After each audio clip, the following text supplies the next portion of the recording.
Halo guys, pasti kalian udah gak ngerasa asing lagi nih sama yang namanya CT scan. CT scan adalah pencitraan diagnostik menggunakan kombinasi sinar X dan teknologi komputer untuk mengelola, menganalisa, dan mengkonstruksi data menjadi gambaran irisan transversal tubuh manusia. Sinar X yang keluar melalui kolimator menembus objek, kemudian mengalami atenuasi sinar dan ditangkap oleh detektor.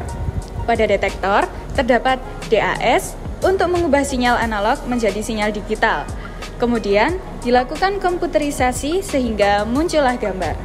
Yuk simak penjelasan CT scan dari generasi ke generasi.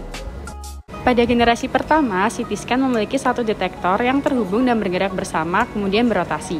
Sinar X yang dipancarkan memiliki linier berbentuk seperti pensil. Penggunaannya hanya untuk pemeriksaan pada area kepala saja. Pada generasi kedua, CT scan memiliki beberapa detektor pada satu baris, dengan berkas sinar X-ray yang dipancarkan berbentuk seperti kipas. Penggunaan pada CT scan ini masih sama dengan CT scan generasi sebelumnya. Pada generasi ketiga, pergerakan tabung dan detektor menggunakan prinsip rotation dan mengalami pembaruan pada pulse X-ray. Penggunaannya juga sudah bisa dilakukan untuk pemeriksaan whole body screening dengan waktu lebih singkat. Pada generasi keempat, CT scan mengalami modifikasi. Detektor pada CT scan generasi ini memiliki bentuk seperti cincin sehingga hanya tabungnya saja yang berputar sebanyak 360 derajat dan detektornya bergerak secara statis.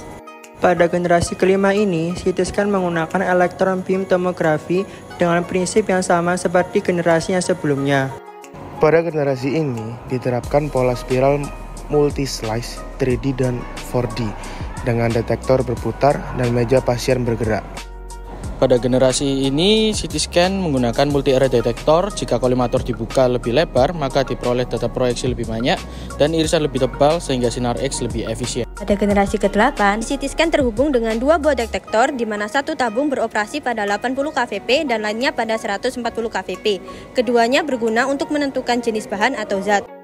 Pada generasi spektral, CT scan bekerja menggunakan X-ray tube dengan suatu detektor yang di dalamnya memiliki dua layer. Nah, kelebihan dari CT scan yaitu yang pertama, kontras resolusi dan spasial yang tinggi. Yang kedua, gambaran dapat direkonstruksi. Yang ketiga, gambaran soft tissue yang memiliki karakter. Dan yang terakhir, nomor 4, hasil diagnos lebih akurat.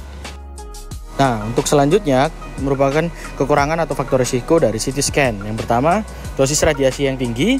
Yang kedua, harga pemeriksaan yang sangat mahal. Yang ketiga, tidak bisa dilakukan oleh ibu hamil pada trimester pertama. Nah, itu tadi adalah penjelasan dari kita, kelompok 6, mengenai perkembangan CT scan. Semoga bermanfaat ya teman-teman. Sampai jumpa lagi.